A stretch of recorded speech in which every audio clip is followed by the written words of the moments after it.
Purihin ang Lord dahil may salitang flexible. Yan. Purihin ang Diyos dahil sa salitang flexible. Alam nyo, kailangan sa mga pastor ngayon ay multitasking. Kailangan ay all around. Di ba? Pag mag-apply ka ng trabaho, anong alam mong gawain? Ma'am, all around po ako. Kaya nung siya ay nagsimula ng magtrabaho, nag-round and round sa bahay. Turn around, turn around. Yan. Pag lalo pag wala ang amo, turn around. Yan. All around. Iyan ay sa biyaya at grasya ng Lord.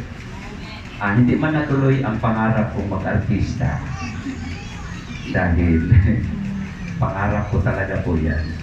Pero walang pangarap sa akin ang director at Hindi sa totoong buhay, nung ako'y college sa University of Bohol, naging member po ako ng yung mga teatro, mga pelikula. Yung dating director ni Nora Honor, Sumalangit Nawa,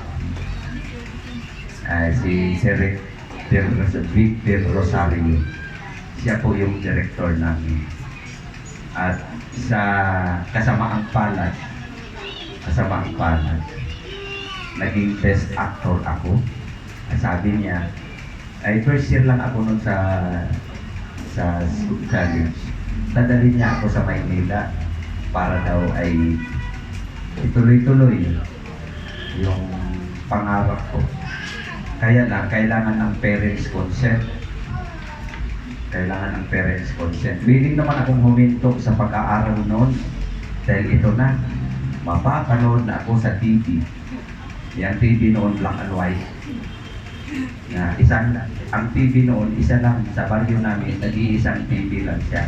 Bagamat maraming mga tao sa amin na maraming TV, pero yung TV na pinapanood, isa lang, black and white. At yung tingting ay kawayan, kaya sisilip kami doon.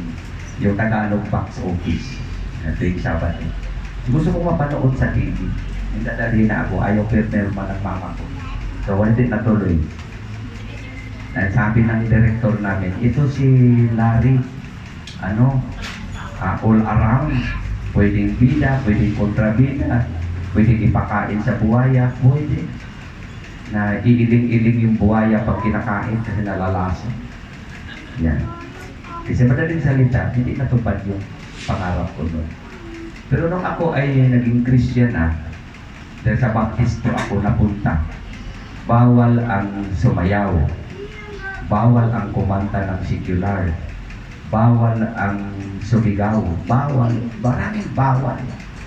Kaya nabiglang nahinto yung aking pagiging makasanlibutan. So, lahat bawal. So, ilang taon yun, namuhay akong bawal. Pagdating ko ng Maynila, kasi very conservative yung church namin noon, ang bala ko sana ipagpatuloy ko kahit Kristiyano na ako. Yung tagalang porsigido ako sa pangarap ko. Dahil bawal, wala ng chance. Pero pagdating ko ng Maynila, nagpapasok na ako dito. Bigla akong nagsisisi. Sabi ko, pwede naman pala. Kahit Kristiyano ka, pwede naman pala. Bakit si Gary Valenciano? Bakit sila mga Christians? Nandiyan naman. Kaya lang, wala na akong buhok nun. And ayaw ko na magpalitan si Pimple Rocco. Ayaw ko naman palitan si Boy Abunda. Kasi nandiyan na sila. So sabi ko, dito na lang ako sa church. Talagang pag tinawag ka ni Lord, kahit ayaw mo, kapag ginusto ni Lord, siya masusunod. Amen. God's will be done. Sabi ko na lang, Lord, not my will, but your will.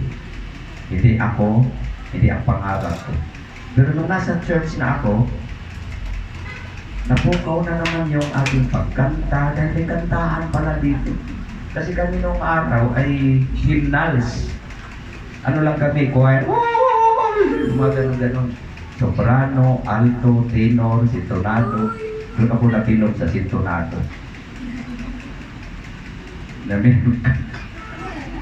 Merong bagong boses. Hindi lang pala soprano. Meron din palang sintonado. Lahat ng sintonado sama-sama. Pag isinama yan sa magandang boses, ay yun natatabunan. Huwag niyong lakasan lang ha, sabi ng direktor namin. Huwag niyong lakasan, baho lang kayo. Ikaw baho, ikaw pinakamabaho. Yan. So, doon kami napunta sa pinakamabaho. Yun. Halos hindi na pinapakanta. Pinakanta pa. Hindi naman wala palapasin yung boses para tagang Pag sinabayan mo kasi ng mataas yan, parang maganda ng pakinggan. Kaya huwag kang mag-alala dahil kahit hindi ka masyadong kagalingan, pag ihalo ka sa mga magagaling, nagiging maganda ang boses. Nagkaroon ng rhyme, nagkakaroon ng magandang sounds. Kaya yun po mangyari. Kaya sumali na po ako sa praise and worship. Ang unang nagturo sa akin na na-convert ako into born again, kasi baptist kami. Pag sinabing born again sa amin, Pentecostal po yan. So hindi kami born again, baptist kami. Kasi full gospel, mga ganyan. Salamat sa buhay ni Sister Edith Mendoza. Hindi ko alam kung nasaan na siya ngayon. Si Sister Edith Mendoza, siya po yung worship leader, pinaka-main worship leader ng GIL noon, Jesus is Lord. 1995, yan po sa UP Theater. Meron po noon na gathering ng lahat ng mga Christians, lahat ng mga kabataan. Binata pa ako noon na pastor. Medyo, may buhok pa dito sa gilid. Shaggy pa ang buhok ko noon, siya gilid. Nag-fly away, hindi na bumalik. Yan. So, pumunta kami. So, kasama ko mga young people. Kasi alam niyo yung binata ng pastor, walang prino-prino kahit saang mga gawain pinupuntahan. I-baptist kami. Ang tugtugan ay ganito, rakrakan ng mga praise and worship. Kaya sabi ko sa mga young people, dito lang tayo sa dulo. Sa dulo lang tayo uupo. Kasi magkatumbahan pa niyan sila dyan. Wala tayong pakialam, takbuhan, uuwi na tayo. So naka-ready kami sa pintuan, lalabas kami kapag sa Bisaya pag magkaguliyang na, takbuhan na kami palabas. Yun yung instruction ko sa mga young people. Naka-uniform pa kami noon, Rise Up Philippines. Nung nag-lead na si Sister Edith Mendoza, kasagsagan pa yun yung awit na Power of Your Love. Hold me close, let your love surround. Bago lang ang kanta na yun. And a very powerful song. A very powerful music. For the first time na naririnig ko ang awit na yun, mga kapatid, hindi mo mapipigilan yung magnet ng presence ni Lord. Namamagnet ako. Nalulusaw yung kayabangan ko na kami lang ang tama, kami lang ang may tama. Kaming mga baptist, may tama kami. Na parang kami lang ang sakto na pagsamba. Dahil yung iba'y maiingay, wala sa ayos, wala sa order. Order kami. Meron kaming order of worship. Na kapag mawawala ka doon sa order of worship, disorganized ka na. Mula simula hanggang sa pagtatapos, very ordered. Kung sino mga baptist dito, nakaka-relate kayo sa akin. Tahimik yung aming worship. May choir. Every Sunday, may choir kami. Yun ang aming worship, type of worship. Pero nung nandun na, nagsasalita na si Sir Edith Mendoza ng about anointing. Praise the Lord, 1995, nabago ang aking pananaw sa pagsamba. Dahil nasa Bible naman pala ang pagpapalakpakan, nasa Bible din naman ang pagsasayawan, nasa Bible din naman pala ang drum set, ang guitar, ang strings of instruments, at lahat ng instruments na pwede mong gamitin dahil originally, iyan naman pala ay galing sa Diyos. Then ang tingin namin yan ay nasa mga bar o yan, mga ganyan. Diba sila po nakapunta ng bar? Huwag nyo ng pangarapin. Doon na po ako galing. Yung mga bar na yan. Okay, so yung mga gig, ayan, mga gig, mga disco, mga tugtugan, na mga iba-ibang ilaw. Parang gusto kong lagyan ang ilaw dito na na violet, blue, kulay, gano'n. Yung patay sinti, yung mga gano'n. Akala ko itong mga instruments, doon lang to, na hindi pwedeng gamitin sa church. Yun pala ay gagamitin ito, papurit sa Lord. Doon po, lahat mga kapatid na bago. At ang pagbabago na yun mga kapatid, ang tawag po doon is a radical change. Radical change dahil hindi pwedeng dahan-dahan. Hindi ko dinadahan-dahan na pagbabago. Dahil nung nag-altar call, pumunta, tumakbo po ako mula sa dulo, tumakbo sa Bisaya, ning sotoy, alam mo yung musotoy, ning sirik, ning diritso, hindi ko na tinitingnan yung mga young people ko na mga Baptist. Hindi ko na tinitingnan kung sinong mga tao doon. Di ba sa UP Theater, ang ano kasi niya ipababa. Tapos yung stage na doon napakalawak. Nandun si Sir Edith Mendoza, nandito kami sa taas. Bigla akong tumakbo, sabi niya, "You young pastor, you are, the Holy Spirit is talking to you now." Ako man itong kinakausap niya, parang nakatitig ba siya sa akin? So, ang ginawa ko, tumakbo po ako doon. Naglulupasay na ako doon. Sabi niya, umakyat ka dito sa stage. Kasi nandiyan sa taas, ang stage ay mataas kasi. Nandun ako sa baba. Come up! Tumakbo ako, maghagdanan, hindi ko to. Nagtatalon ako ng nagtatalon. At siguro kung napapanood yun, ako po yung nagtatalon doon. The Baptist young pastor na nagtatalon. Malayo siya sa akin. Sabi niya, receive the power of the Holy Spirit. Mga kapatid, tumalasik po ako. Ang layo naman niya sa akin, tumalasik ako. Paghiramdam ko, pagdilat ko ng ganyan, nasa paanan na ako ng nagki-keyboard. Kasi ang lawak kasi ng stage nung theater, yung movie theater. Nandoon ako sa paanan ng nagki-keyboard. Tapos tinuloy-tuloy ko lang nila. Alam niyo yung mga naririnig kong nag-aawitan, pakiramdam ko nasa langit ako. Ang ganda ng choir, ang ganda ng music. Heavenly choir, naririnig ko pong nagkakantahan, nag-aawitan. Tapos pagdilat ko uli, ang dami ng akong katabi. Ang dami ng mga nagpupumba, nakahiga doon sa stage, nandoon na sa baba. Kapag ganyan ang kanyang kamay, natumba na silang lahat. Sabi ko, ba't ako natumba? I-baptist ako. Hindi ito dapat. Tumayo ako. Pagtayo ko mga kapatid, basang-basa yung aking katawan na parang binuhusan ako ng isang timba na tubig. Naranasan mo na isang timbang tubig. Basang-basa ako, parang naligo ako mga kapatid. Basang-basa po katawan ko. At nag-iiba na ang pakiramdam ko. Gusto ko na everyday worship ng katulad nito. Gusto ko na kumakanta sa Lord. Ang ginawa ko, dahil doon sa labas ng UP Theater, may nagtitinda ng mga, ano pa lang noon tape. Yung inano sa cassette. Alam niyo yung mga cassette tape. Hindi na po nakaabot nun. Diba? Tapos ipi-play mo ng ganyan. Yung mga tugtog ni Steve Cuban, Romel Guevara, yung mga ganyan, dancing on the street, I'm gonna dancing on, yung mga ganyan mga tugtog. Binili ko lang mga tugtog. Pagdating sa church, wala kaming mga instruments, piniplay ko lang sa cassette. May cassette ako nung malaki, piniplay ko, tapos sinulat ko yung lyrics sa Manila paper. Yung tugtog namin, kasi wala kaming instruments.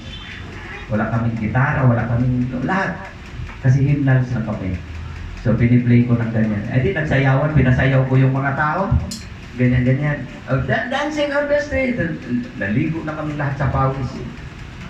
So, bigaw yung isa sa mga elder namin. Ano ba naman yan, Pastor? Ginagawan mo naman kami mga bata. Pinapadisco mo na kami dito. Tara! Tinawag yung mga anak niya. Hinila yung asawa niya. Walk out. Nagkalabitan yung mga matatanda sa church, lumabas po sila. Alam niyo, natira sa, habang nag-worship kami, sabi ng aming worship leader, si Ate Susan, nakapag-asawa na ngayon ng foreigner, sabi niya, Huminto si Susan, tumingin sa akin na itigil ba daw niya. Sabi ko, tuloy, tuloy. Habang nag-walk out ang mga miyembro, tuloy kami nagpupuri. Sa awa ng Diyos, 13 na lang kami natira yata. Karamihan ay mga young people. Ganon ang pinagdaanan ng church na ito, mga kapatid. Nang dahil sa praise and worship, walk out ang nangyari ng mga elders namin. Nung nag-walk out sila, may mga pera yun. Yun ang malaking mag-tithes. Yun na halos ang nagbabayad ng renta sa church. Buong bahay ang aming nirentahan, isang haunted house na yung salas halos ganito kalaki.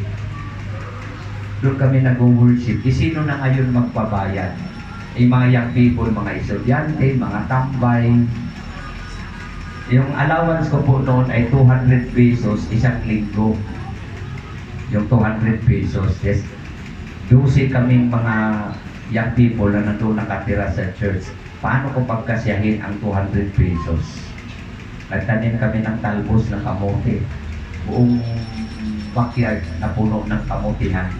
Kaya almusal namin talbos. Tanghalian talbos. Hapunan talbos. Yung ihi namin, tubig na ng talbos. May mga green.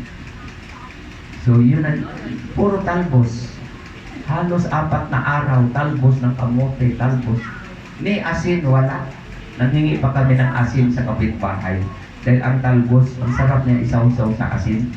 Yun ang aming almusal, tanghalian, hapunan. Puro talbos, kasi yun ang dami. Yumabong yung mga dahon. Pero, quitting is not an option. Mga kapatid, pag dumaan ka ng pagsubok, matinding pagsubok sa buhay, quitting is not an option. Sumagi sa utak ko na huminto. Never. And it is because of God's grace. Dahil hindi namin kayang rentahan, ay di umalis kami. Sabi ng isang member, Pastor, doon na lang sa garahe namin. Doon na lang tayo mag-worship. So, every Sunday, hakot-hakot yung aming mga upuan, mga gamit. Doon kami wala pa kami ganyan, wala na. Ang aming lyrics, Manila paper, ganyan. Sabado ng gabi, taga-sulat. Kunti na lang kami. Kasi nga, nagkaiba na ang aming way of worship. Sabi ng ibang pastor, balik ka doon, pastor. Sana huwag mong biglain sila. Sana hindi mo sila binigla. Isa sobra mo kasi excited. In-apply ko kaagad. Pero sumalangit nawa yung iba, wala naman din sila. Pero nakikita kami ngayon, okay na. Salamat sa grasya ng Lord. All since then, the church ay iba-iba ang karanasan. Ano bang naranasan mo ngayon? Sabihin mo sa sarili mo. Laging itatanim sa isip, quitting is not an option. Nagiging panuntunan ko na sa buhay kahit saan ako napupunta, yung salitang unstoppable. Unstoppable. Walang puwang yung hinto. Kaya nainggit ako sa iba, bakit nagawa nilang mag-backslide? Yung mag-backslide to the point na hindi na nagsisimba, hindi na nagpapastor, huminto na wala na sa gawain. Ang dami kong kakilala nawawala na sa gawain. Nagnegosyo na lang, nagtitinda na lang ng taho, balot. Yung dating sinisigaw ay pangalan ni Jesus, ngayon balot na. Taho. Yung dating, Jesus, one way, ngayon balot. Ang layo, di ba? Makapangyarihang pangalan, sinisigaw, ngayon balot na. Sino mas powerful, balot o si Jesus?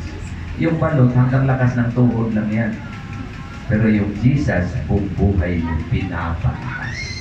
Palakpakan po natin.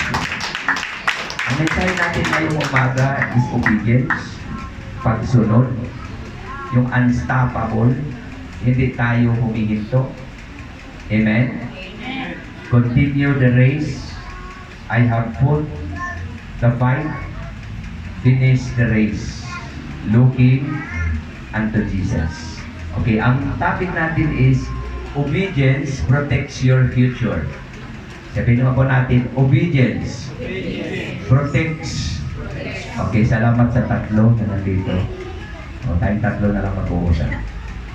Okay, lahat po. Obedience protects your future. Okay, sabihin mo sa katabi mo, kapatid. O, tingnan mo sa mata, Kapatid, huwag mo muna akong kausapin, ha? Disturbo ka eh. Kinakausap ako ni Lord, tapos minamarites mo ako. Ano ka ba? Ahinti ka ba ng kalaban? Okay? Huwag tayo magpapatukso ng demonyo nang usap ka, nagsasalita si Lord. Amen? Dahil ang gusto ng demonyo, alisin ka sa focus para uuwi ka na walang alam. Uuwi ka na ignorante sa katotohanan. Okay, di ba? Ang walang alam ay mapapahamak. Lack of knowledge is dangerous to your health. Kukulangan sa kakaalaman, walang alam, yun yung madalas nag-backslide. Yun yung madalas nag-tweet. Yun yung madalas umaayaw. Kasi walang alam eh. The purpose why we are here is not only to be informed. Hindi lang tayo ma-inform, kundi tayo ay mata-transform. Mabago tayo sa salita ng Diyos. Okay, yan. Obedience protects your future. Iingatan ng Lord ang ating kinabukasan. Kung ikaw ay susunod ngayon, your decision now will determine your future. Kung anong decision mo, susunod ako kay Lord ngayon, that will determine your tomorrow. Yung blessing mo ay hindi lamang pang short term. Sanay tayo sa, importante makakain ngayon, pero kahirapan pang habang buhay. Sundan natin, si Lord once ang nais ng Lord, yung blessing na pang matagalan, pang long term, pang life to the fullest, hindi temporary. Yung diablo magtutokso sa iyo na pasaya ka ngayon, pero hirap habang buhay. Obedience, ang pagsunod, kung susunod, mag-decision ka to follow the Lord, to obey God, that will determine protektado ang iyong kinabukasan. At ang matindi pa, hindi lang ikaw, kundi mga anak mo. Yung hirap ng mga magulang dahil masunurin ang magulang, ang pinagpala, hindi lang sila, pati mga anak, they harvest the blessings of obedient parents. Napapansin nyo ba, kapag active ang magulang sa church, active ang nanay at tatay sa church, tingnan mong mga anak, active din. Amen? Ang mga anak ay nandoon din. May mga kanya-kanyang ministry din. Kapag ang nanay ay leader sa church, ang mga anak active din sa mga young people, sa children. Dahil nagko-connect po kasi yun. There is a divine connection. Ang blessings ng Lord.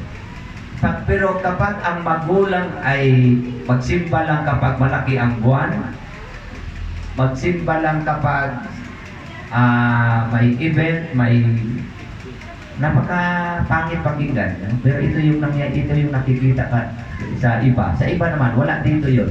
Huwag kayong mag-alala, wala dito ang tinutukoy ko. Dati, nandito. Pero wala na ngayon.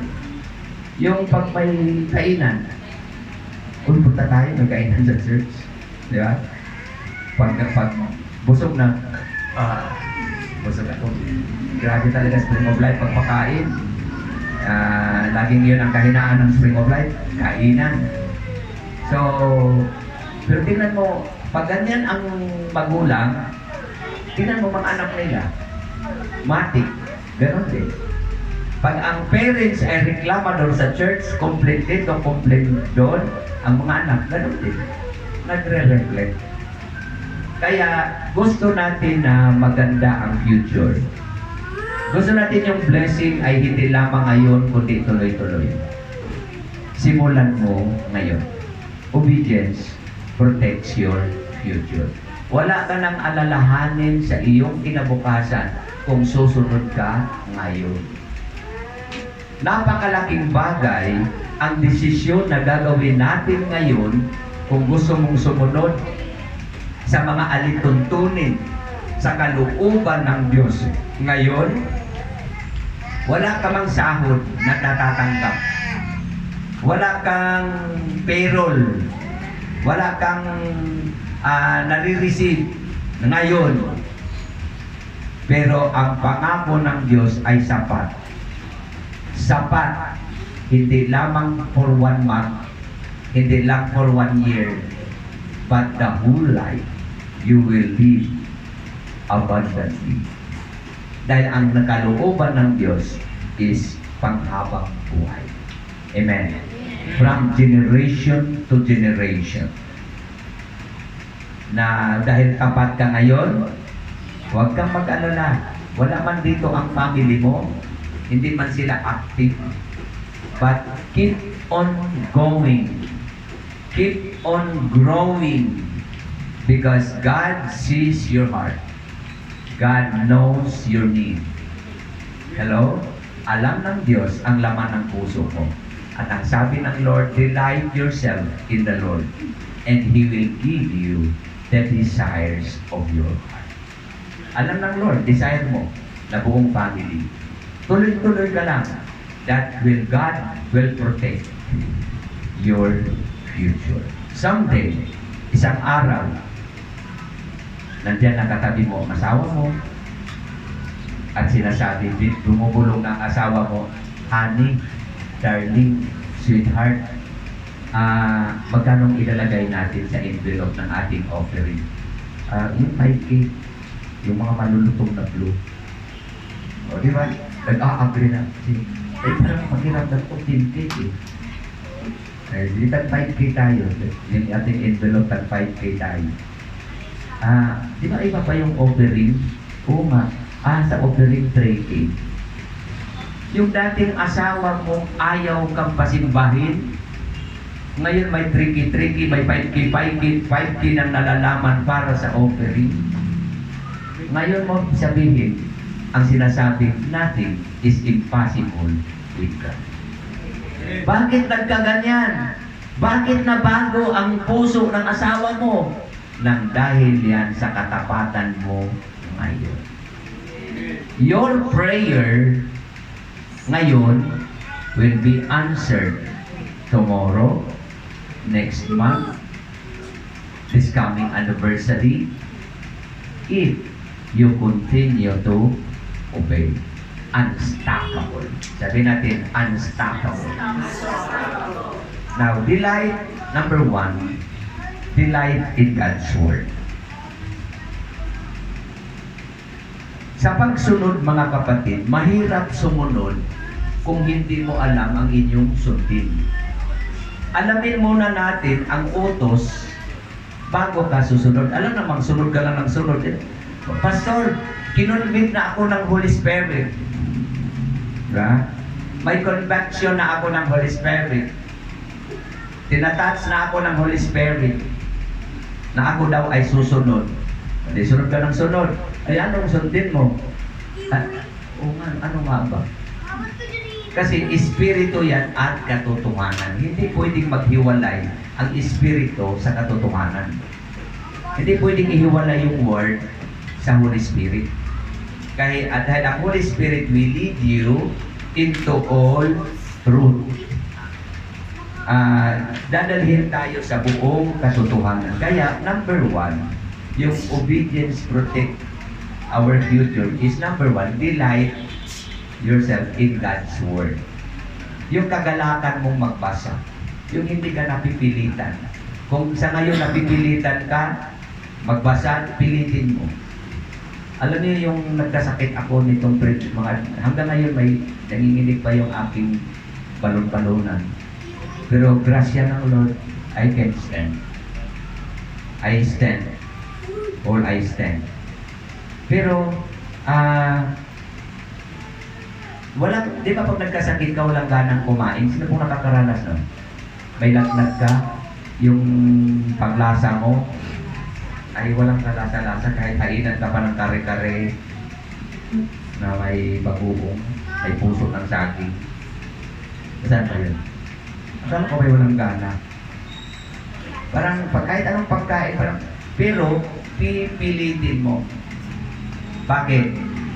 Lalo kang manghihina kapag hindi ka kakain. Pag may sakit ka, pag nanghihina ka spiritually, the more ka magbasa ng salita ng Diyos. Kasi yun ang doon tayo lumalakas. Wala nang iba. Ang iba, kung nanghihina at nanlalamig, hindi na lalo nagdi-devotion. Hindi na nagbe-pray. Hindi na nag-church. Anong ina-expect mong kagalingan? Ang kagalingan ng panghihina ay salita ng Diyos. Ang kawalan ng gana ay lumapit ka lalo. Di ba pag may sakit, pilitin mong kumain. Kaya yung mga nanay nagpapaluan, may sakit na nga, lalong pinukpok ang ulo sa kutsara. Kumain ka! Kahit 2 kutsara lang. Kaya pag inom ka ng gamot, nay, lugaw ka, hindi mo kayang 2 kutsara patuloy, ipakain mo sa akin. Sabi niya, kumain ka! Kahit 2 kutsara lang. Ilugaw nga, hindi malulong-lulong, kutsara patuloy. So, pipilitin mong pakainin. Pag pinakain mo yan, di ba? Pag pinagpawisan, di ba? So, salamat kanina. Bago ako uminom ng gamot, kasi nga ang hina ng sakit ng ulo ko, sakit ng ulo, sakit ng tiyan, sakit ng buong katawan. Amen. So, pinipili, bago ako, sabi ng doktor kasi kahapon, huwag kang uminom ng gamot kapag hindi ka kumakain. Ang dami ng 5-6 ang gamot ko.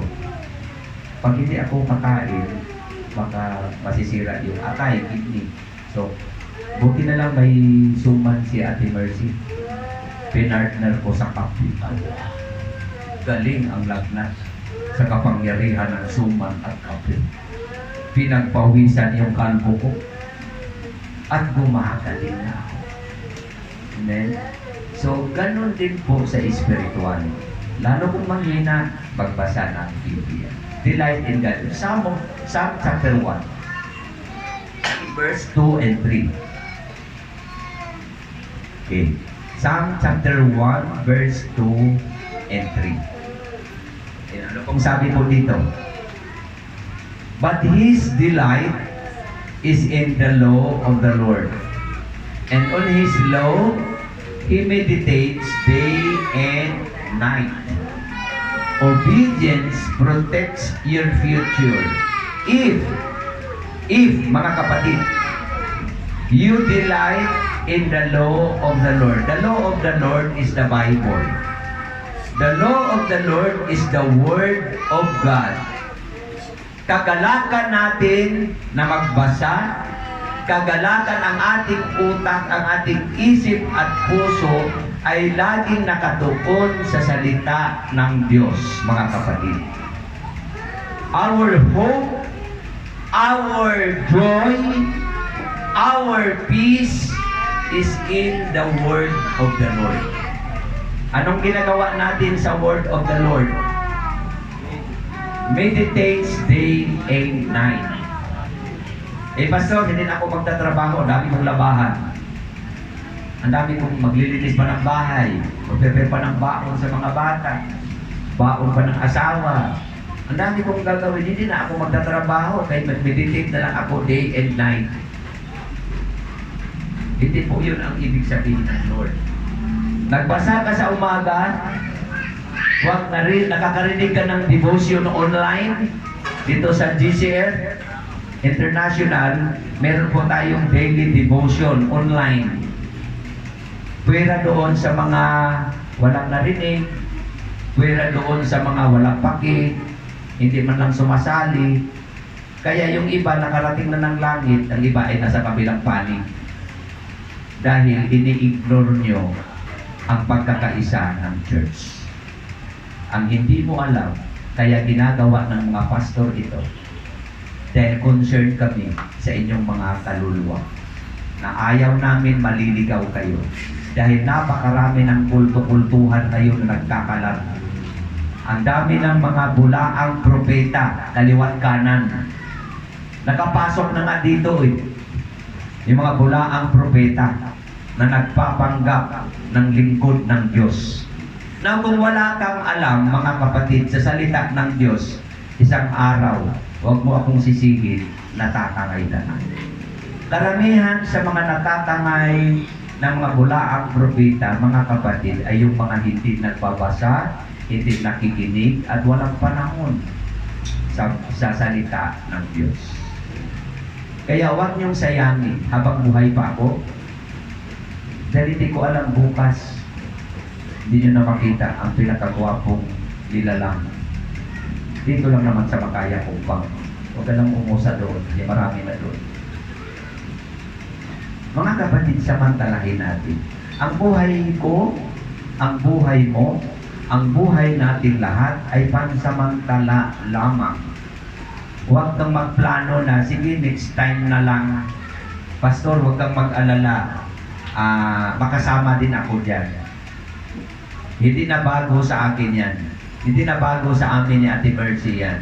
Marami nang nagsasalita niyan. Bukas makalawa, basta pastor, nandyan lang naman yung church. Bukas makalawa, makasama mo ako. Yung mga nagsasalita ng ganon sa himala ng Diyos, wala na ngayon. Life is short. Huwag mong ipangako yung bukas. Dahil you do not know your tomorrow. With sino nakakaalam anong mangyari sa iyo bukas? Isputing ka ngayon, tingnan katabi mo, ang ganda. Diba? Bagong paligo yan, nung nakaraang Huwebes. Nag-make-up yan. Diba? Ang ganda-ganda. Pinaghandaan kaya itong worship na to. Grabe, todo-todo yan. Hilo dito, hilo doon. Yung pinagsikapan niya talaga ang araw na ito. Do you think tomorrow, bukas, lalo na sa panahon ngayon, kausap mo lang, wala na. Dami ng mga pastor mong kaibigan, wala na. Ang isip kasi ng tao na hindi sila mamamatay. Kaya pag nagsalita ng ng paninira, wagas na lang. Nagsasalita ng kung ano-ano mga negatibo sa kapwa, wagas. Na para pag-ibig na wala nang katapusan ang buhay sa mundong ito. Na hindi naman pala alam. Bukas makalawa. Goodbye. Naibig na sa bahay ni Kuya. Nainit tayo, maibig tayo dito sa mundong ito. Ang sabi nga, hindi na ngayon panahon ng pagandahan, padamihan ng pera, pagandahan ng bahay, pamansyunan ng mga tirahan.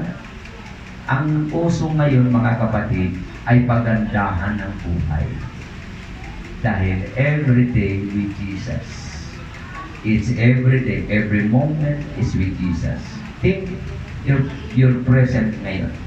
Meditate the word day and night. Join us. Join kayo sa devotion online.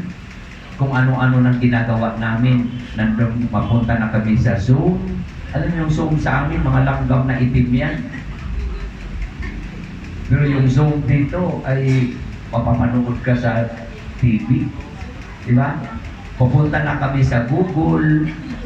Papunta na kami sa Messenger. Kung ano-ano lang biglang nawala. Pero hindi tumitigil. Ako lagi kasi ang cellphone ko ay high-tech. Mas matanda lang ng konti sa 3210 na pwede ko nang gawin pamato yan sa mga tansan. Ang cellphone ko kapag hindi marunong sa Google Meet. Hindi siya, kaya hindi na ako nakasali, pero okay lang sa akin. Ang importante, ang mga sabi ko, kahit hindi ako nakarinig, magbasa na lang ako ng akin. Ang importante po kayo. Pero tinitingnan ko, 15, 16. Natutuwa ako, umabot na ng 20, 25. Tinitingnan ko mga pangalan. Bigla akong nakakaramdam ng lungkot. Lord, nasaan ang iba? Where are the others? Alam niyo yung feeling ng tatay?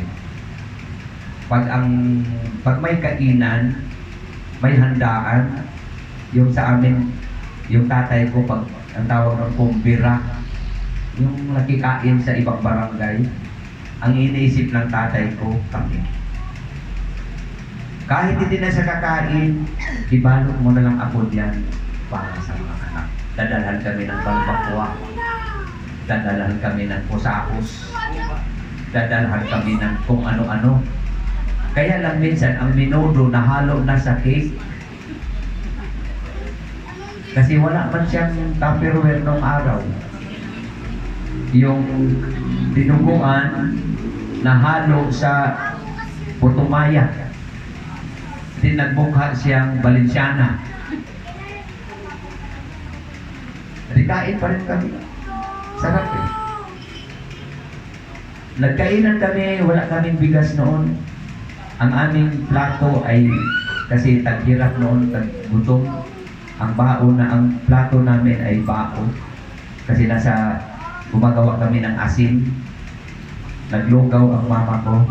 Kapiranggot na bigas na maraming bato, pinipilian na lang yung bato. Dinamihan ng sabaw para kami, ang dami namin. 12 kaming magkakapatid. Konti pa, lagi pang namamaga ang ngipin ng tatay ko, kaya 12 lang kami. Habang kumakain kami, tinitingnan ko tatay ko, hindi siya kumakain. Kasi kung kakain pa siya sa isip-isip niya, kulang sa amin. Sandok siya ng sandok. O ikaw. O ang tawag niya sa akin, sa bahay, ang tawag nila sa akin ay eating. Eating. Kaya kumakain. Eating. O ting. O yan.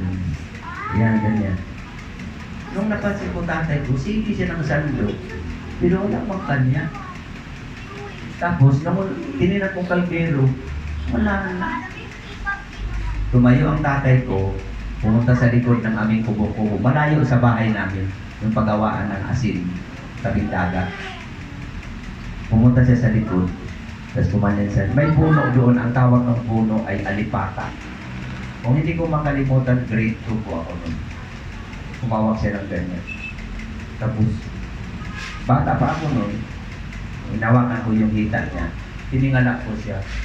Natuluan ako sa luha niya. Tumulo yung luha niya. Sabi niya, tatay, hinawakan yung ulo ko.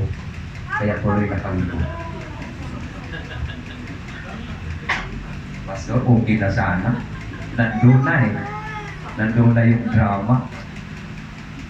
Hinawakan yung ulo ko, sabi niya sa akin, alam, mag-aaral. Mag-aaral. Magtapos ka sa pag-aaral para hindi mo danasin ang kahirapan. Ang point doon, mga kapatid, from there, yun ang aking pundasyon na nagsikap ako magtapos. Naging challenge sa akin ang salita na yun, magtapos ka. Mula noon, laman ng utak ko, magtapos. Kahit anong mangyari, kahit saan ako makarating, magtapos. Kasi yan ang susi na makaangkol. Sa awa at grasya ng Diyos, natapos ko po yun. Ang point doon, laman ng isip at puso ng magulang, papakain lang ang mga anak, kahit wala sila, okay na. Ganyan din ba kayo mga magulang? Ganon din ba kayo? O kayo munang mauna? Anak ko lang kayo. Tingnan mo may matira dito. Nung lumighay ka na, kayo, kaya na kayo. Ayusin nyo yan ha. Hugasan nyo yan ha. Busog na si tatay.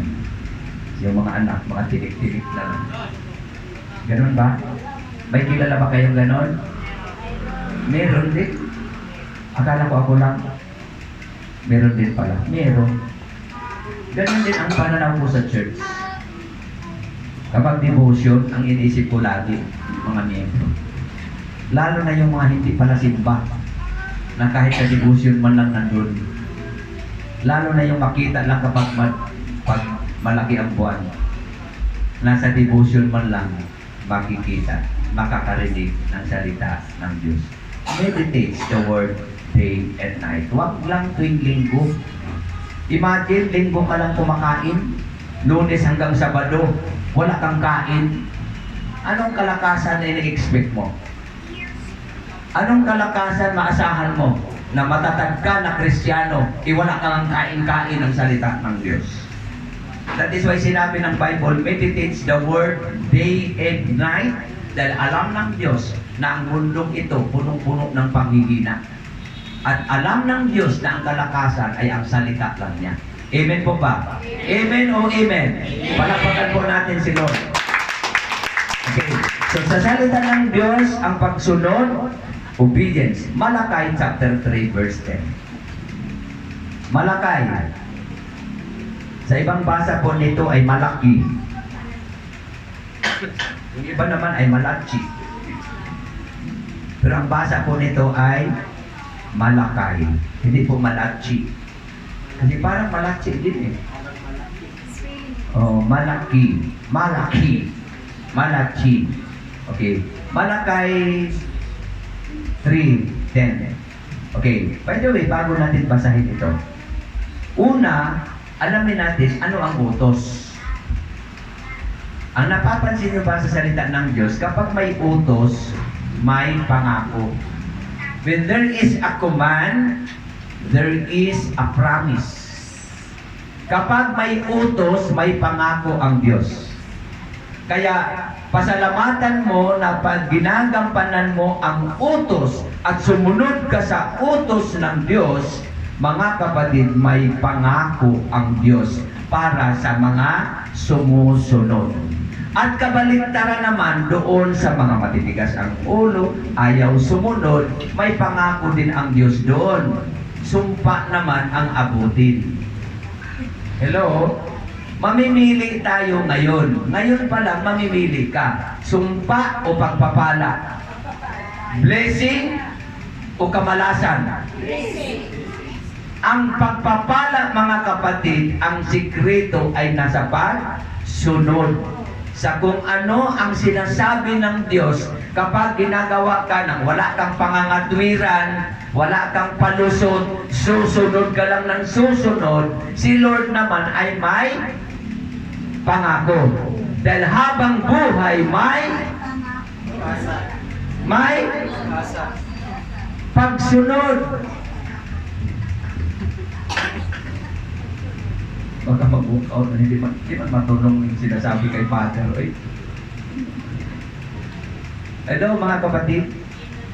May pagsunod sa utos. Okay, tingnan nyo. Kapag magbasa kayo ng Bible, tingnan nyo kung mayroong utos. At titingnan mo rin kung ano ang pangako. Dito sa talatang ito, sa Malakay chapter 3, tingnan nyo ano ang utos. At kayo mismo ang mag-discover. Number 1, bring the whole tithe into the storehouse, that there may be food in my house. Test me in this, says the Lord Almighty, and see if I will not throw open the floodgates of heaven and pour out so much blessing that you will not have room enough for it. Okay, isa-isahin natin. Ano ang utos sa versikulong ito? Ano ang utos? Bring the whole tithes. Sa ibang version, bring all your tithes and offering into the storehouse. Ano pong tawag dito? Utos. Ang utos ay dalhin. Huwag mong iwan. Sinadya mong iwan para hindi mo maibigay dito sa basket. Ang utos number 1, dalhin mo ang alin? Ang buo. Buo mga kapatid. Whole. Lahat. Sabi sa Kapampangan, lahat. Lahat po mga kapatid. Buo. Kung halimbawa, ang ikapo mo ay 100 pesos. Sayang man itong 100 pesos. Makabili pa ito ng nakuy-kuy dyan sa baba. Makabili pa ako ng juice dyan. 100 pesos pamasahe ko rin to. Kaysa naman maglalakad ako. Ihatiin ko na lang 50 na lang. Ay 50 lang ang ibigay ko. Anong sabi? Buo. Kaya mo hinati kasi takot ka na mawalan. Ang hindi mo alam, ito ang susi. Kapag sinusunod mo, ang hindi mo alam, ano, may pangako. Okay, dahil may pangako, dahil may utos, ang part ng tao ay gawin ang utos. Ano ang pangako? Ano pa? Ito pa, bring all your tithes. Pangalawa, test me in this. Okay? Ang purpose para dalhin mo para may pagkain sa aking bahay. Okay, di ba may kainan tayo dito? Doon din yan mapupunta. Bili din ng kape. Kape kayo. Kape, timpla. Ano na, magtakbuhan yung mga kape sa tindahan na akyat dito. Hello? Hindi tayo din ang may pagkain sa atin. Ba't walang pagkain sa church? Baka wala nang nagbibigay. Nagutom ako, may pagkain ba sa church? Ang tanong, nagbigay ka pa? Kung gusto mong may pagkain sa church, nagbigay ka. Para may kain. Akala nyo, gawa-gawa ko lang yan. Nasa Bible po. So that may pagkain in my house. Kasi Pas, may ulam ba? Tingin ka lang dyan. Nakataob man mga kaldero. Ay, di magsaing ka. Saan yung bigas? Ay, may bigas sa tindahan. Kasi pag wala mag-bring, do not expect my eating. Hello? Ganun lang kasimple siya. Tingnan mo ba? That there may be food in my house. Test me in this. Okay? Try lang. Huwag lang trip-trip. Subukan mo ako, sabi ni Lord. Subukan nyo ang galing ng Lord sa buhay mo. So that may pagkain hindi lamang sa church, pati sa bahay nyo. Hindi kayo maubusan ng bahaw at ginamos. Hindi kayo mauubusan ng pagkain. Subukan nyo si Lord. Test me in this, says the Lord Almighty. And see, makikita nyo, if I will not open the floodgates of heaven. Ito naman ngayon yung pangako ng Lord. Kapag tapat kayo sumunod sa utos ng Diyos na dalhin ang inyong mga kaloob sa Diyos, sa kanyang bahay-sambahan, sabi ni Lord, tingnan nyo, open your eyes. Dahil si Lord kapag mag-bless sa iyo, hayag ipapakita niya sa mga tao kung paano ka pagpalain ng Diyos, mga kapatid. Tingnan nyo if I will not open the floodgates of heaven. Makikita nyo ang pangako ng Diyos. Number one, He will open the floodgates of heaven. What do you mean by floodgates? Basta kami yung floodgates. Meron tayong Lamesa Dam. Di ba narinig niyo po yung balita? Hindi man kayo nakakarating. Sino nakakita sa inyo ng dam? Lamesa Dam. Yung mga ganun. Kaya Angat Dam. Kapag umapaw ang tubig, mga kapatid, bubuksan nila ang floodgate, baha. Bubuksan nila ang gate ng tubig. Kasi pag umapaw yan, itutulak ng tubig ang harang. At lalong mas maraming madidisgrasya kapag mabuwal yung pader ng tubig, aapaw yung mga matarating na probinsya at mga paligid, maraming mamamatay. Kaya bubuksan ang floodgates at babaha ang tubig, pag-aagawan niyang lalabas. Naalala niyo po yung Undoy? Dahil nagpakawala ng tubig, ang Lamesa Dam, nagpakawala ang Angat Dam. Kaya maraming mga tabing i-announce yan, o magsilikas kayo dahil magpakawala ng tubig ang dam. Dahil pag matigas ang ulo, patay kang bata ka. Ganon hinahalin tulad ng Diyos yung blessing, mga kapatid. Hindi nakakamatay ang blessing ng floodgates of heaven, kundi ito'y aapaw na mga pagpapala na kamanghamanghang mga blessing dahil sa maliit mong pagtatapat, nagbibigay ka ng malaya sa iyong puso, may kagalakan, pagsunod sa utos ng Diyos, grabe, sobra-sobra ang laki, ang kamangha-mangha ang mangyayari sa buhay mo. He will open the floodgates of heaven and pour out. Ang sabi dito, this is the promise of God. Pour out so much blessings that you will not have room enough for it. Wala ka ng wallet mapaglagyan. Lahat ng wallet mo puno. Lahat ng lagayin mo ng bigas puno. Ano ko na ba ito ilagay? Grabe naman ito. Dinorado, sinanduming, ano ba yung mga pangalan ng bigas? Ano na? Coco Pandan, Coco Martin, o lahat ng mga klaseng bigas. In tag 39, tag 20 per kilo. Mamimili ka na lang. Hindi ka nakakain na lilingon-lingon dahil walang ulam, kundi nagkanda panis-panisin. Yan po yung floodgates. So much blessings. So much. Hindi ka na magkanda ugaga sa kakabilang ng mga blessings na parating. May dumating, hindi pa maubos ang sahod ng mister mo. Nagkaka-intrigo lang niya sa sahod niya nung Huwebes, mag-intrigo na naman siya ng Sabado. Ano ba yan, darling? Hindi pa nga naubos yung binigay mo sa akin noong nakaraan. Ay, meron na naman. Hindi, bonus yan. Yung bonus, wala pa namang December. Magdududa na ako, baka nagtitinda ka na ng shampoo. Diba? Pinagpala ka na, pinagdudahan ka pa. Sapukin ko kaya. Hello?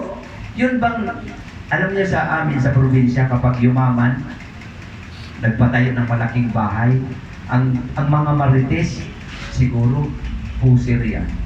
Siguro, dealer yan ng shabu. Ang hindi nila alam, pangako ng Diyos kasi yan, so much blessing na wala nang mapaglagyan. Ilang beses kang nakakaranas nang wala ka nang mapaglagyan? Or ilang beses kang nawalan nang putol ang kuryente, so walang tubig. Ay, putol ang kuryente, walang tubig. Walang pang-upa. Kapag ganun lagi ang nangyayari, mga kapatid, mag-isip ka na, Lord, saan ba ako nagkulang? Ano bang mali? O malinaw, tingnan niyo po. Kasi ang blessing, mga kapatid, magdetermine yan kung ano ang iyong ginagawa. Hello? Kapag tapat ka, imposible na hindi ka, dapat kukulangin ka. Pero yung problema sa atin, alam niyo ng karaniwan, hindi pa ako exempted. Karaniwan sa atin is yung consistency. Yung pagana-gana system. Yung ngayon, ganado akong sumunod, bukas makalawa, parang naintindihan naman niya ni Lord. Naintindihan na unawaan naman niya, uutangin ko muna ito. Diba? Ipagpaliban ko muna kasi magpapakulot kasi ako eh. Magpapatina kasi ako ng buhok. Magpapariban. Mayroon bang itutuwid? Sabi ko kay Brother Joe, Brother Joe, gusto ko talagang magpatina. Yung parang maroon na may pagka-pink niya. Magaganyan-ganyan. Sabi ni Brother, tinitigan ako ni Brother Joe, Pas, seryoso ka? Anong titinain ko dyan? Tinain mo yung utak ko. Hello? Yung pagkagastusan, mga kapatid, yung wise, yung kapaki-pakinaba, hindi lang sa iyo, kundi sa iba. And you will reap a harvest in due time. Sabi niyo po, yung pagiging wise sa pananalapi, yung tapat kang nagbibigay, do not be surprised. And I will not be surprised na ikaw ay makakaranas ng siksik, liglig at umaapaw. At isang araw, titingin ako sa bintana, kaninong sasakyan yan? Brand new. Tapos ikaw yung umakyat at talagang isasabit dito yung pagkawil-kawil. Ay, good morning, Pas! Di ba? Alam niyo po, pag ako'y magpapansin ka, lalong i-ignore ko.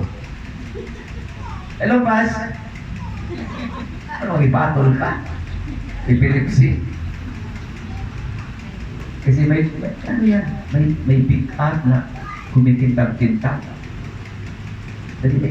Ikaw yung bumaba. Anong ibig sabihin? Ba't ikaw ang bumaba? Ha? Dahil nakikisakay ka. Ay, hindi pala. Dahil pala ay sa'yo. Ay, sa'yo yan, Brad? Opo, Panginoon. Opo, Pastor. Kasi ginawa ko ang malakay. Hello? Are you ready to that kind of experience? Are you ready na maranasan mo yon? Gawin muna natin ang utos at gagawin ng Lord ang kanyang pangako. Hello? Verse 11, akala natin tapos na. Ang ano kasi natin is verse 10 lang. Tingnan mo sa verse 11. Okay, sabi na, I will provide all your needs. Dito naman, I will prevent. O, P pa rin. Pero for peace. Sa pangako ng Lord, He will provide. Ang kasunod, I will prevent peace. Anong peace sa Tagalog? Eh di madali lang, peste. Yung palang pagmumura, peste. Yung mga peace, yung sa mga kumakain ng mga palay, mga uod, mga piste yan eh. Marami bang peace sa buhay nyo? May mga kakilala ba kayong mga peace sa buhay nyo? Ang maraming peace sa buhay natin. Sabi niya, I will prevent peace from devouring your crops. Napapansin nyo, pera na naging bato pa. Napapansin nyo, parang yayaman ka na sana, pero biglang nawawala.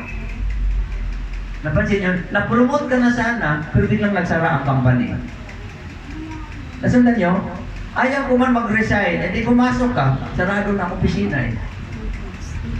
Napapansin natin na pinagpala ka na, pero biglang nawawala. Kaya ang salita ng pera na bato pa. Dahil mga kapatid, walang prevention. Wala kang prevention ng mga peace. Yung mga negative spirits na kapapasok sa ating trabaho, sa ating pagsisikap, because there is something wrong. Pag nag-obey pala tayo sa utos ng Diyos, maging ang mga peace, maging ang mga negatibo, mga kapatid, ipiprevent ni Lord. Kaya tuloy-tuloy ang blessing kapag tayo ay susunod. Pero kapag wala hindi consistent, susunod ngayon, bukas hindi, hindi, nasunod konti, hindi, konti, hindi. Mas marami ang hindi kaysa konti. No wonder, walang protection. Mga kapatid, obedience protects your future. Obedience protects your bills. Yung mga bill sa kuryente, bill ng tubig, bill sa tiyan, ay bill pala yun. Lahat ng mga due date, mga kapatid, God will prevent yung mga hadwang. Negative transaction, biglang closing na yun eh. Iko-close ko na yung deal. Sasali na o join na o magsimula na ang transaction, bigla kang tinawagan, ay Brad, cancel na lang natin. Hindi kayo nagtaka doon? Ano nangyari? Di ba, ang tanong natin kaagad, ba't ganun? Very positive na ako. Excited na nga ako eh. Ang kukomisyonan ko doon, 6 million. So makabili na akong sasakyan, 1.8. Maganda na yun. 2 million, magandang sasakyan na yun. So mayroon pa rin akong 4 million. Kung 2 million ang sasakyan, so bahay ko 1.5, pwede na yun. Maraming pintuan na yun. Pwede ko nang lagyan ng hagdanan. Ay, hindi pala pwede kasi wala palang taas. Dahil ngayon hagdanan, wala naman palang taas. Wala palang second floor. Ang dami mo ng plano sa kukomisyonin mo. Pero biglang naudlot. Sabi sa mga ahente, huwag mo kasing bilangin ng kung nagbibilang, nagpaplano ka ng kagastusin kasi hindi natutuloy ang transaction. Pinagbintangan ang plano. Pero ang hindi alam, yun pala yung pagtatapat sa utos ng Diyos. Kapag magtatapat ka, lahat ng transaction mo ay tuloy. Bakit? Protektado ka ng Diyos. Amen? I will protect your business, I will protect your work, I will protect your health. Napapansin ka, may pera ka, ang laki ng komisyon mo, ang laki ng kinikita mo, pero saan napunta? Sa doktor. Magkano ang kikitain mo sana? Ganon din ang bill ng hospital. At malaki pa minsan. Nauwi ka patuloy sa nangungutang. Nabinta ang biyanan, nasangla ang kapitbahay. Kumikita ka, may pera ka, pero nauwi ka sa pangungutang dahil mayroong emergency. Alam niyo po, kapag Kristiyanong tapat, ang kinakausap dito, hindi yung mga unbeliever, hindi yung mga hindi Kristiyano, hindi yung mga taong labas, kundi yung mga taga-simbahan. Yung katapatan po natin sa pagsunod sa utos ng Diyos ng pagbibigay, that will prevent our negosyo, our trabaho, our health. Accident, even accident, kasama yan sa peace. Mga aksidente sa nangyayari, hindi pa hintulutan na ng Diyos yan. Kung isipin nyo, yung aksidente na yun, ikakamatay mo na. Pero, hindi natuloy. Diba? Yung iba nahulog lang sa bangkito, sa bangko. Sinugod sa hospital, namatay ang driver. Kasi yung driver ng ambulansya, nabangga din sa poste. Hindi ikaw ang namatay, ang driver. Tingnan mo, nagpasa-pasa yung sumpa. Hello, mga kapatid. Ang pagsunod pala, mga kapatid, hindi lamang ang pinoprovide ang present mong pangangailangan, maging ang bukas, maging ang susunod na mga araw, protektado. Lahat ng mga plano mo, lahat ng iyong gagawin ay maging successful. Walang hadlang, walang harang, walang negatibong espiritu malulusaw sa espiritu ng Diyos. It is because sumunod ka. It is because nagtatapat ka. Sinunod mo ang utos ng Diyos. Palakpakan po natin ang Lord. Iyon naman pala. Now we know. Sino dito gusto maging successful? Amen. Sinong gusto na tuloy-tuloy ang blessing ng Lord? Amen. Hindi sinungaling si Lord, mga kapatid. Hindi tayo nagkamali ng Diyos natin. Ang Diyos po natin, kahit hindi nga tayo tapat, pero si Lord ay laging tapat. Kahit wala kang trabaho ngayon, pero magtataka ka, pinapakain ka ng Lord. Magtataka ka, nabubuhay ka pa rin. Bakit? Sinasabi ng Lord, tingnan mo rin mga ibon. Hindi naman yan nag-call center. Pero ang lakas ng loob, kakanta-kanta pa madaling araw, nagkanta-kanta, lipad-lipad. Na wala naman yan sahur, wala namang kinsinas katapusan yan. Nakakita ba kayo ng ibon, ng talumbaba na, anong nagkainin ko bukas? Hindi nga niya alam, titiradurin siya mamaya. Wala siyang balisa, walang worry. Ang sabi ng Bible, why worry when you can pray? Hello? Pagiging tapat sa pagbibigay ay susi ng tatagumpay. Palakpakan po natin ang Diyos. At marami pang iba, mga kapatid. Hanggang dyan lang muna. Kasi total ang ating mensahe ito ay series. Kung ako sa inyo, huwag kayong mag-absent. May karugtong pa. Palalim ng palalim. Paganda ng paganda ang mensahe ng salita ng Diyos. Kaya huwag kang magpalya. To be continued, nandito pa lang po tayo sa first step. To delight in God's Word. Obedience protects your future. Obedience protects your family. Obedience protects your business. Obedience protects yourself. Protects our body na hindi ka mapapahamak kapag susunod ka sa utos at kalooban ng ating Diyos. Dahil lahat ay tumayo. Let us all rise, mga kapatid. Be excited, be blessed, be inspired.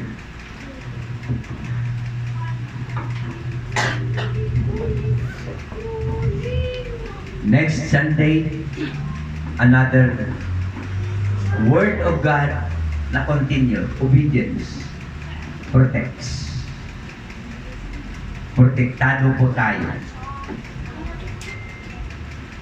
Ngayon po, ang tanong, nais mo ba na pagpapalain ka ng Lord? Provision. Sino po dito nang kailangan provision ng Lord? Taas mga kamay. Nais mo ba protektahan ni Lord ang iyong family? Protektahan tayo sa mga karamdaman. Protektahan tayo sa mga gastusan ng hindi naman kailangan. Protektahan ang ating mga negosyo, ang ating trabaho, nasa protection, if only we will obey. Napakahalaga ang pagsunod sa utos ng Diyos. Hallelujah.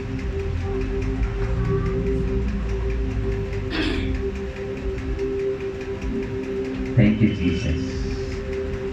Thank you, Lord.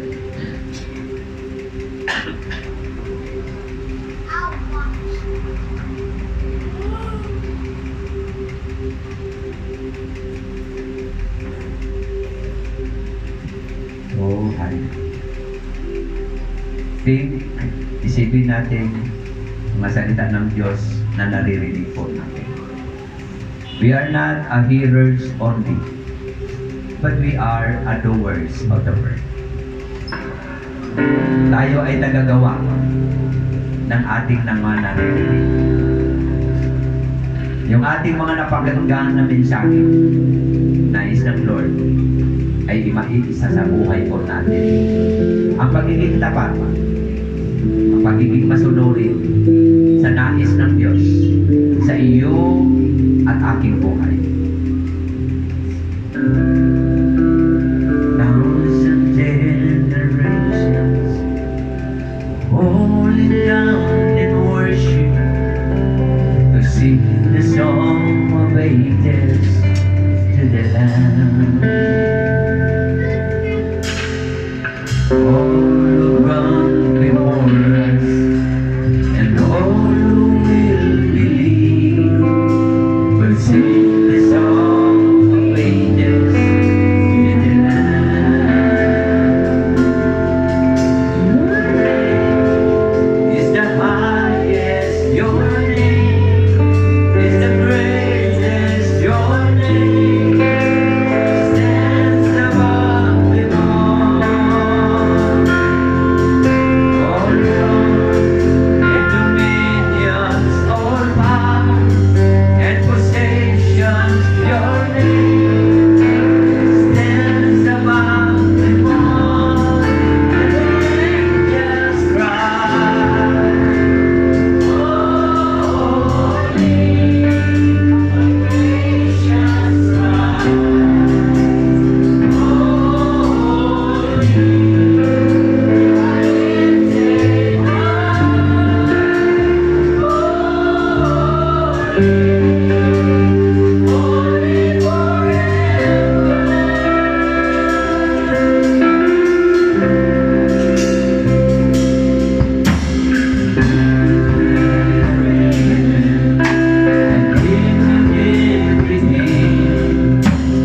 sing the song forever to the Lamb.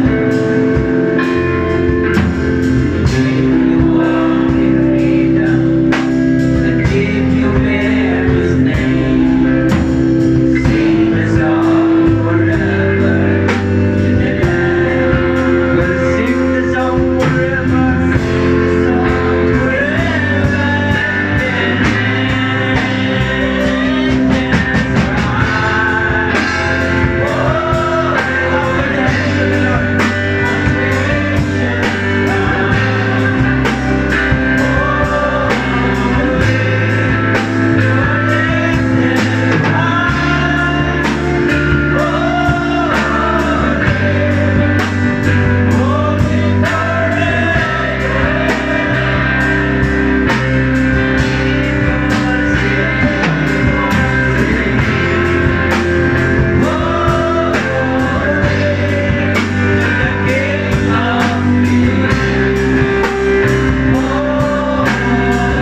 kapangyarihan po ang inyong salita.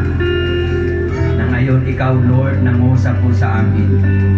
Salamat sa paalala sa inyong salita, Lord, na kami ay magtatapat at susunod. Alisin ang mga takot at pangamba. Alisin ang mga pagdududa, mga negatibong espiritu. Alisin namin sa aming mga buhay sa pangalan ni Jesus. At papalitan namin ito ng pananampalataya. Papalitan po namin ng tao sa puso na pagsunod sa inyong nais. Hindi dahil gusto namin, kundi dahil nais mo. Dahil kalooban mo, Lord, na madatnan kami ng mga tapat at masunurin ng mga anak. At may pangako ka, Lord, na kaming lahat ay protektado, pagpalain. Salamat sa masaganang buhay na patuloy mong pinapadanas mo sa amin. Salamat sa victory. Salamat, Lord, kami magtatagumpay sa inyong tanging pangalan, Jesus. You are our holy God. Your name is great. Your name, the name above all names. All thrones, dominions, and powers. It's in your name, Lord Jesus, Yeshua HaMashiach. The glory belongs to you. The strength that really abounds ay tatanggapin po namin, O Diyos. The abundant life and blessings we will receive, O God. Tapos po natin mga kamay. Now I receive the blessings. Everybody say, now I receive the blessings from God. Now I receive the abundant life. Now I receive God's protection over my business, over my life, over my family, over my body. God's protection is upon me and upon my loved ones. God's protection in Jesus' name over our church. God's protection I will receive in Jesus' name. The overflowing blessing. Lord, open the floodgates of heaven. Now, Lord, pour out your blessings to me. Mula sa araw na ito, susunod po ako sa pagbibigay ng tapat ayon sa inyong utos. In Jesus' name, Amen and Amen. God bless us all. Sabi mo sa katabi mo, God bless you.